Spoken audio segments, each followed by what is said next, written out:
Commander کا قتل۔ دشمن کے ساتھ مقابلہ کرنے کے لیے حکمت کے ساتھ ساتھ دلیری بھی ضروری ہے۔ رسول پاک صلی اللہ علیہ وآلہ وسلم نے اکثر موقعوں پر حکمت سے کام لیا۔ جب 6 ہجری کو کفار نے مدینہ پر حملہ کیا تو رسول پاک صلی اللہ علیہ وآلہ وسلم نے لڑنے کی بجائے صحابی حضرت سلیمان فارسی کی تجویز پر خندق کھودی اور ڈیفنس سے لڑائی لڑی اور وہ الحمدللہ جیتی۔ ایک اور موقع پر آپ صلی اللہ علیہ وآلہ وسلم صحابہ کرام کو لے کر خانہ کعبہ طواف کے لیے آ رہے تھے تو کفار مکہ نے راستے میں روکا اور صلح حدیبیہ کی۔ صلح حدیبیہ کو بیعت رضوان بھی کہتے ہیں۔ اکثر صحابہ ناراض بھی تھے، وہ لڑنے مرنے کو تیار بھی تھے، تو رسول پاک صلی اللہ علیہ وآلہ وسلم نے ہمیں بیک فٹ ہونے کو کہا۔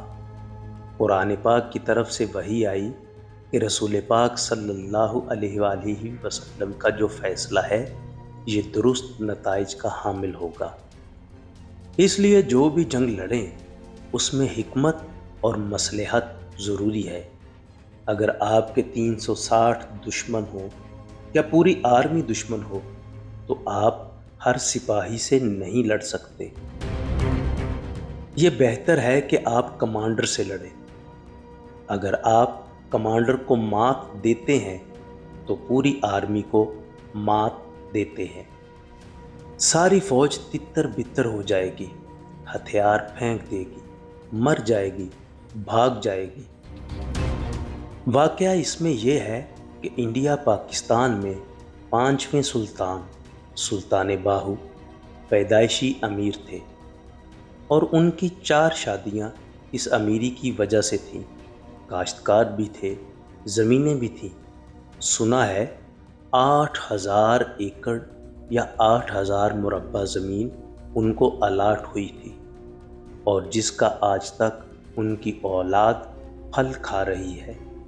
سلطان باہو صاحب کے جو والد تھے بازید صاحب، کتابوں میں پڑھا ہے کہ وہ ایک ریاست کے راجا کے سپاہی تھے۔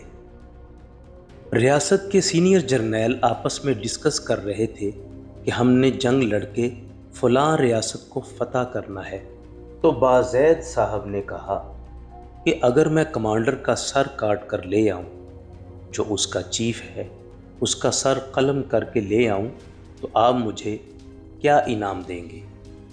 تو انہوں نے بتایا اگر آپ یہ کام کر دیں تو آپ کو منہ مانگا انعام ملے گا۔ تو وہ گئے۔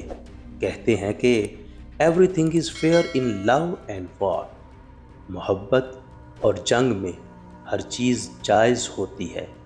وہ گھوڑے پر گھڑ سوار بن کر گئے اور کہا میں قاصد ہوں، ڈاکیہ ہوں اور بڑا پیغام لے کر آ رہا۔ اور جب سرپٹ گھوڑا دوڑاتے ہوئے اگلے کمانڈر تک جا رہے تھے، انہوں نے کہا پیچھے ہٹ جاؤ، یہ سوار میری طرف آ رہا ہے، یہ مجھے پیغام دے گا۔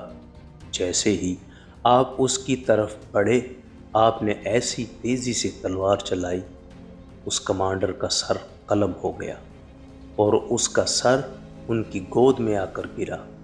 اسی لمحے انہوں نے گھوڑے کو یو ٹرن کیا تو وہ گھوڑا واپس اس طرف گیا جہاں وہی لوگ مشورہ کر رہے تھے۔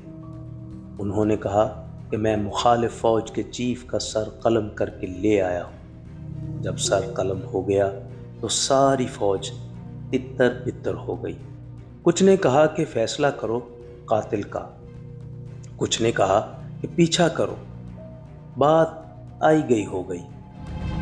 اب اس کو علامہ اقبال روحانیت کی طرف لاتے ہیں اور فرماتے ہیں ان تازہ خداؤں میں بڑا سب سے وطن ہے، جو پیرہن ہے اس کا وہ مذہب کا کفن ہے۔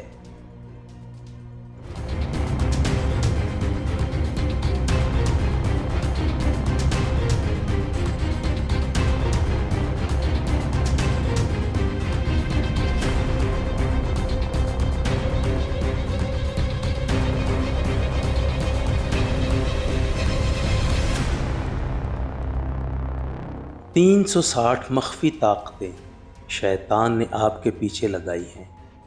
آپ ان ساروں کا مقابلہ نہیں کر سکتے۔ اس کا سب سے بڑا کمانڈر ہے، وہ ہے وطن سے محبت۔ ان تازہ خداؤں میں وطن سب سے بڑا ہے۔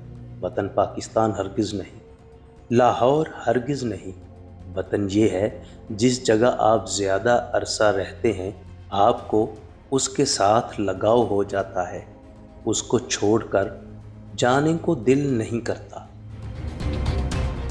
اور یہ جو بیڑیاں آپ کے پیروں میں پڑ جاتی ہیں، یہ آپ کو کہیں کا نہیں چھوڑتی۔ ترقی کے بہت زیادہ مواقع ضائع ہو جاتے ہیں۔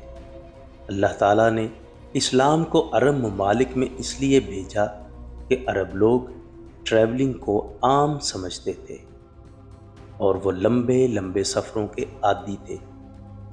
اگر اسلام کسی اور علاقے میں جاتا تو وہ وہاں سے باہر نہ نکلتا، کیونکہ عرب تاجر پہلے ہی بہت سے علاقوں میں جایا کرتے تھے، تو وہ اسلام کا پیغام بھی لے جانے لگ گئے۔